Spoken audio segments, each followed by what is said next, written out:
আমরা আমাদের একটা পরিকল্পনা আছে, এটা ওয়ার্ড ভিত্তিক ভ্রাম্যমান আমাদের ট্রাকের মধ্যে দিয়ে আমরা এই কার্যক্রমগুলো অচিরেই শুরু করব। কারণ বর্ষার আগ পর্যন্ত আমাদের এই কার্যক্রমগুলো খুব দ্রুত আমাদের চালাতে হবে, কারণ আমরা বাজার থেকে এই যে ঘরে ঘরে যে প্লাস্টিকগুলো আছে, আর বাজারে যে এই যে রাস্তাঘাটে যে প্লাস্টিকগুলো আছে, পলিথিন আছে, পলিথিন শূন্য করতে চাই আমরা। কারণ এগুলোই কিন্তু জলাবদ্ধতার মূল কারণ।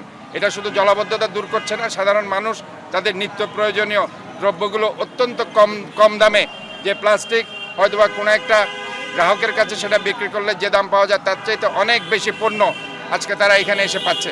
So is a huge chance what I say. আমার মনে করি এইভাবে আমরা আজকে একটা এইসব এক্সচেঞ্জের মাধ্যমে যেভাবে নিত্য প্রয়োজনীয় দ্রব্য আমরা পাচ্ছি, সেভাবে আজকে আমরা সমাজকে এটা সচেতন করছি। পাশাপাশি একটা দূষণমুক্ত একটি বাংলাদেশ, দূষণমুক্ত একটি চট্টগ্রাম আমরা করতে যাচ্ছি। জলাবদ্ধতা মুক্ত একটি চট্টগ্রাম আমরা চট্টগ্রামবাসীকে উপহার দিতে পারি।